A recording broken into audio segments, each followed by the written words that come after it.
नमस्कार दोस्तों, आप सभी का स्वागत है हमारी इस वीडियो में। आज की वीडियो में हम हाजिर हैं महत्वपूर्ण टॉपिक की सीरीज के साथ, जो कि वन दरोगा परीक्षा 2021 के लिए काफ़ी इंपॉर्टेंट होने वाले हैं और यहाँ से जो प्रश्न आने की जो संभावनाएं हैं वो सबसे ज़्यादा होंगी। और इसमें हम जानेंगे भौतिक परिवर्तन, रासायनिक परिवर्तन के बारे में और साथ ही समझेंगे पदार्थ, तत्व, यौगिक और मिश्रण को बहुत ही आसान तरीके से। तो चलिए बिना कुछ देरी किए चलते हैं अपने टॉपिक की ओर। तो सबसे पहले हम समझेंगे फिजिकल चेंज क्या है। तो इसको समझने के लिए हम इसकी डेफिनेशन को देखते हैं। ऐसा परिवर्तन जिसमें किसी पदार्थ के भौतिक गुण, जो पदार्थ के भौतिक गुण है उसमें आकार, द्रव्यमान, घनत्व, आयतन, रंग, अवस्था, ये इत्यादि भौतिक गुण होते हैं, इनमें बदलाव आना चाहिए। ठीक है, इसमें अगर बदलाव आता है और साथ ही साथ इसमें एक और चीज़ यहाँ कहा गया है कि कोई स्थायी यहाँ पर नया पदार्थ न बनता हो, तो इसी को हम बोल देते हैं physical change. Physical change reversible होते हैं, उत्क्रमणीय होते हैं। उत्क्रमणीय का मतलब ये है कि कोई पदार्थ अगर ए अवस्था से बी अवस्था में परिवर्तित हो गया है तो वो दोबारा बी से ए की अवस्था में वापस आ सकता है, तो इसी को बोलते हैं हम रिवर्सिबल। आइए जानते हैं इसके कुछ उदाहरणों को। तो उदाहरणों में सबसे आसान जो इसका एग्जाम्पल है वो है जल का जमना। आपने देखा होगा कि जल जमता है और जमकर बर्फ़ बन जाती है।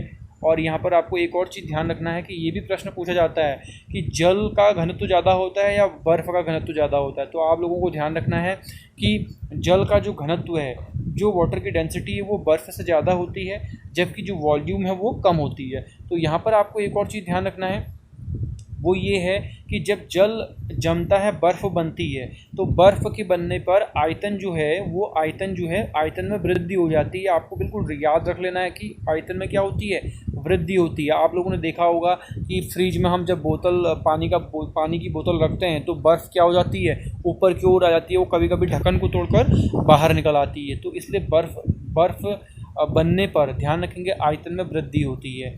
ओके, तो यहाँ पर जो जल है, जल का जो बर्फ़ में बनना, ठीक है, यहाँ पर हम बात कर रहे थे कि जल का बर्फ़ में बदलना ये एक फिजिकल चेंज है, इसको हम भौतिक परिवर्तन कहते हैं। और ये जो बर्फ़ है वापस जल में दोबारा ये चेंज हो सकता है, इसलिए इसको हम उत्क्रमणीय भी बोल सकते हैं। ध्यान रखेंगे जल और बर्फ़ दोनों क्या हैं, H2O हैं, दोनों क्या हैं, H2O हैं। तो ऐसी अन्य एग्जाम्पल हैं हमारे एग्ज़ाम में जो पूछे जा सकते हैं। जैसे अन्य भौतिक परिवर्तन के कुछ अन्य उदाहरण हैं, जैसे मोम का पिघलना। तो काफ़ी इंपॉर्टेंट है, ये बहुत बार पूछा जाता है और पूछा भी गया है।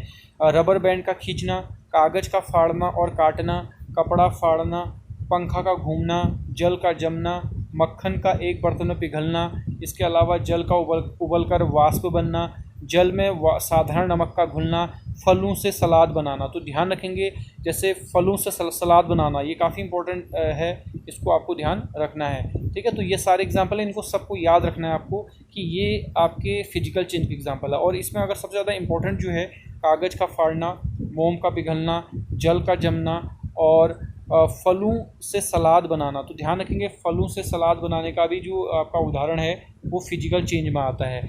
ऐसे ही आपसे एक और क्वेश्चन पूछा जा सकता है कि पेड़ काटना। ठीक है, पेड़ या लकड़ी के काटने को कौन सा परिवर्तन कहते हैं, पेड़ों के काटने को कौन सा परिवर्तन कहते हैं। तो पेड़ों के काटने को कौन सा परिवर्तन कहते हैं, ये आप लोग कमेंट सेक्शन में इसको जरूर इसका आंसर लिखिएगा कि ये भौतिक परिवर्तन है या रासायनिक परिवर्तन है। ओके, चलिए चलते हैं नेक्स्ट।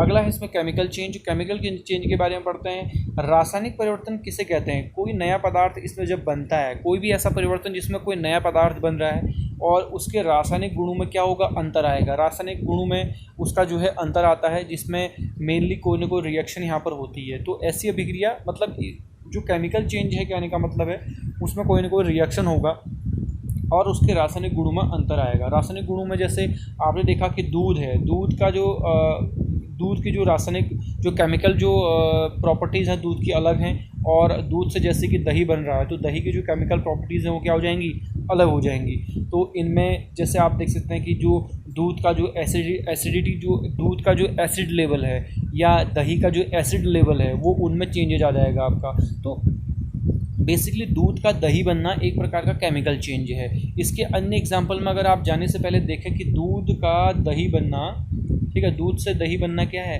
केमिकल चेंज का एग्जाम्पल है, क्योंकि यहाँ पर ये रिवर्सिबल नहीं होती हैं। ध्यान रखेंगे दूध से दही बन गया तो वापस दही से दूध नहीं बन सकता कभी भी। तो इसलिए इनको अनुत्क्रमणीय या इरिवर्सिबल रिएक्शन या इरिवर्सिबल चेंजेस भी इनको बोल देते हैं। इसके अन्य एग्जांपल जो आप देखें कि दूध का दही बनना, भोजन का पकना, ठीक है, जो भोजन हम पकाते हैं तो वापस वो नहीं आ सकता है, यानी कि वापस अपनी पूर्वावस्था में नहीं लाया जा सकता उसको।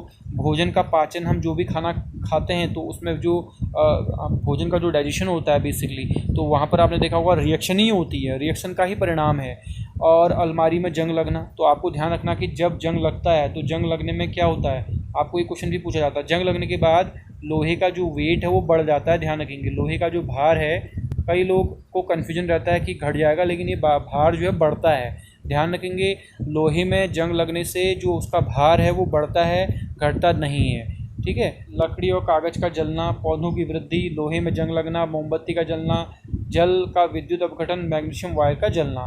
तो ये कुछ एग्जाम्पल हैं। मोमबत्ती का जलना, इसको आप समझें, ठीक है। एक मोमबत्ती आपकी है, जैसे कैंडल है, और इस कैंडल में ये जो जल रहा है, ठीक है, मोम का पिघलना और मोमबत्ती का जलना। ये जो मोमबत्ती है, ये बत्ती जो जल रही है, बेसिकली इसके जलने से क्या होता है, इसके जलने से कार्बन डाइऑक्साइड गैस निकलती है, ठीक है। तो ये ध्यान रखेंगे कि ये जो जल रहा है ये वापस नहीं आ सकता। ये मोमबत्ती जो बत्ती जो जल रही है वापस नहीं आ सकती, इसलिए इस बत्ती का जलना केमिकल चेंज है। वहीं इस मोम का पिघलना, ध्यान रखेंगे, ये फिजिकल चेंज है। ये कैसा चेंज है, फिजिकल चेंज है। तो इसको ध्यान रखना है आपको। मोमबत्ती का जलना अगर आपसे पूछे तो ये केमिकल चेंज हो गया। अगर सिर्फ मोम का पूछे, मोम का पिघलना, तो वो आपका फिजिकल चेंज हो जाएगा, जिसको हम बोल सकते हैं क्या, भौतिक परिवर्तन। अगला जो हमारा टॉपिक है वो है पदार्थ, ठीक है। तो पदार्थ क्या है, इसको समझे। पदार्थ, ठोस, द्रव, गैस, इन्हीं को हम क्या बोल देते हैं, पदार्थ बोल देते हैं। इसमें पदार्थ के दो टाइप किए गए हैं, शुद्ध पदार्थ और मिश्रण, ठीक है। तो ध्यान रखेंगे, शुद्ध पदार्थ के अंतर्गत जो बेसिकली आता है वो दो आते हैं, कौन से, तत्व, एलिमेंट, और यौगिक, कंपाउंड। तो और जो मिश्रण है वो आपका, ध्यान रखेंगे, ये शुद्ध पदार्थ की कैटेगरी में नहीं आता है। तो ये आपको समझना है। मिश्रण किसे कहते हैं, मिश्रण नॉट फिक्स रेशियो, इनका कोई फिक्स रेशियो नहीं होता है। अभी इसको समझेंगे। इसको समझने से पहले हम तत्व को समझ लेते हैं। तत्व वो है जिन्हें हम सरल पदार्थों में विभक्त नहीं कर सकते हैं। जैसे आपने देखा होगा, कॉपर है, ऑक्सीजन है, लोहा है, हाइड्रोजन है, पारा है। तो ये ऐसे एलिमेंट हैं, आप पीरियोडिक टेबल में आप देख सकते हैं कि ये ऐसे हैं। जैसे लोहा है, आयरन है, आप आयरन को कितना भी तोड़ दीजिए, वो लास्ट में वो आयरन ही निकलेगा। ऐसा नहीं कि आयरन से वो कॉपर बन जा रहा है, ऐसा कुछ भी नहीं है। तो इसलिए ये सारे पदार्थ हैं वो क्या है, तत्व हैं। इनको हम अन्य सरल पदार्थों में आगे विभक्त नहीं कर सकते हैं। ध्यान रखेंगे, ये शुद्ध पदार्थ कहलाते हैं। तो अब बात करते हैं यौगिक की। तो यौगिक को आज समझने से पहले आप समझें सिंपल सा जो H2O है, ठीक है। H2O में आपके दो एलिमेंट है, एक है हाइड्रोजन और एक है ऑक्सीजन।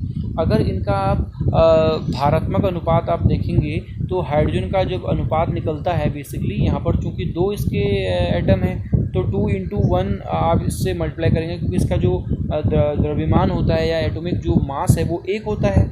और वैसी हाइड्रोजन का जो द्रव्यमान हो या मास है वो, ठीक है, वो कितना होता है, वो होता है 16, ठीक है, वो 16 होता है।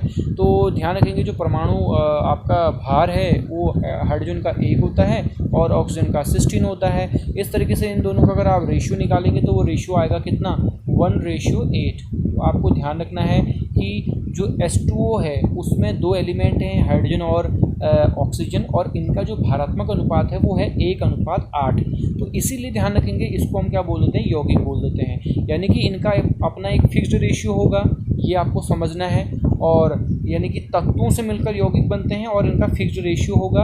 और साथ ही साथ इनको विभक्त किया जा सकता है सरल पदार्थों में, क्योंकि दो तत्वों में इनको डिवाइड किया जा सकता है। इसके अन्य एग्जाम्पल हैं, जैसे जल है, मीथेन, चीनी, नमक, ये अन्य इसके एग्जाम्पल हैं। वहीं बात करें मिश्रण की, तो मिश्रण में आपको पता है कि नो फिक्स्ड रेशियो, यहाँ पर कोई फिक्स्ड रेशियो नहीं होगा। जैसे वहाँ भारात्मक अनुपात 1:8 था, तो ऐसा ही यहाँ पर नहीं देखा जाता है मिश्रण में। तो मिश्रण दो प्रकार के हैं, समांगी मिश्रण और विषमांगी मिश्रण। समांगी मिश्रण यानी कि जो अच्छे से घुल गए हैं। जैसे एग्जाम्पल आपने देखा कि जल में आपने क्या डाल दिया, नमक डाल दिया, तो वो इतने अच्छे से घुल जाता है कि आप पहचान नहीं पाएंगे नमक कहाँ पर है, और मतलब नमक को आप डेफिनेटली पहचान नहीं पाते हैं, ठीक है। जबकि आप बात करेंगे विषमांगी की, तो विषमांगी में जो है अच्छे से घुलता नहीं है। जैसे आप देखें, पानी में आप बालू डाल दो, आप पानी में बालू डाल दो या मिट्टी डाल दो तो आपको ये जरूर दिख जाएगा। पानी में जब जरूर आपको बालू के कण जो है दिखाई देंगे। तो इसलिए विषमांगी आपका मिश्रण है। समांगी मिश्रण में जल में चीनी और नमक का घोल या शराब अगर हम शराब में मिला दें, ठीक है, तो ये आपके समांगी मिश्रण कहलाते हैं। जबकि विषमांगी मिश्रण के जो एग्जाम्पल हैं बालू और नमक, ठीक है, रक्त और लकड़ी और तेल में जल, ये आपको ध्यान रखना है। जैसे लकड़ी आपसे पूछे तो लकड़ी भी आपका कैसा मिश्रण है, एक विषमांगी मिश्रण है, ये आपको ध्यान रखना है। ऐसे रक्त आपसे पूछे, रक्त आपसे, ये काफ़ी इंपॉर्टेंट है और रक्त आपसे पूछा भी गया है एग्जाम में। तो रक्त कैसा मिश्रण है आपको अगर पूछे तो रक्त एक विषमांगी मिश्रण है। और तेल और जल को भी आपको ध्यान में रखना है, तेल में जल। चलिए बात करते हैं इसमें कि निलंबन और कोलाइड, ये भी क्वेश्चन पूछा जाता है कि विषमांगी मिश्रण निम्न में से कौन से हैं। तो निलंबन और कोलाइड आपको ध्यान रखने हैं, ये आपकी जो पार्टिकल्स हैं ये विषमांगी जो है मिश्रण है। तो विषमांगी मिश्रण है, आपको ध्यान रखना है निलंबन और कोलाइड। वहीं कोलाइड की अगर हम बात करें तो कोलाइड बादल, धुआं और दूध, ध्यान रखेंगे, दूध जो है एक प्रकार का कोलाइडी विलयन है, आपको ध्यान रखना है। और ये भी ध्यान रखना है कि निलंबन और कोलाइड, ठीक है, ये टिंडल प्रभाव को दिखाते हैं। टिंडल प्रभाव आपने देखा होगा कि दरवाजे के एक कोने से जब लाइट निकलती है, पास होती है, तो धूल के कण क्या होते हैं, ऐसे स्कैटरिंग करते हैं। तो यहाँ पर इसी को हम क्या बोल देते हैं, टिंडल इफेक्ट बोल देते हैं। तो टिंडल इफेक्ट कौन शो करता है, आपको ध्यान रखना है कि निलंबन और कोलाइडी जो विलयन है केवल यही टिंडल इफेक्ट को शो करते हैं, ध्यान रखेंगे, ठीक है। तो ऐसे में आप देखें कि जो दूध है, क्या दूध यहाँ पर टिंडल इफेक्ट दिखाएगा, यस, ये शो करता है। धुआं दिखाएगा, बिल्कुल, ठीक है, बादल दिखाएगा, बिल्कुल। तो कोलाइडी जो भी हैं सारे आपके टिंडल इफेक्ट दिखाते हैं। वहीं बात करें यहाँ पर एक और फैक्ट की वायु पूछा जाता है। वायु क्या है, वायु आपका यौगिक है, मिश्रण है। तो वायु एक मिश्रण है और ये कौन सा मिश्रण है ये भी आपको पता होना चाहिए, एक समांगी मिश्रण है, ये आपको ध्यान रखना है। ये क्वेश्चन है काफ़ी इंपॉर्टेंट जो कि आपके एग्जाम में पूछे जा सकते हैं, आपको ये बिल्कुल याद करने हैं। चलिए दोस्तों, आज की वीडियो में इतना ही। अगली वीडियो में हम फिर से हाजिर होंगे कुछ नए इंपॉर्टेंट फैक्ट के साथ और जो आपके लिए काफ़ी हेल्पफुल साबित होंगे। वीडियो देखने के लिए आप सभी लोगों का बहुत बहुत धन्यवाद।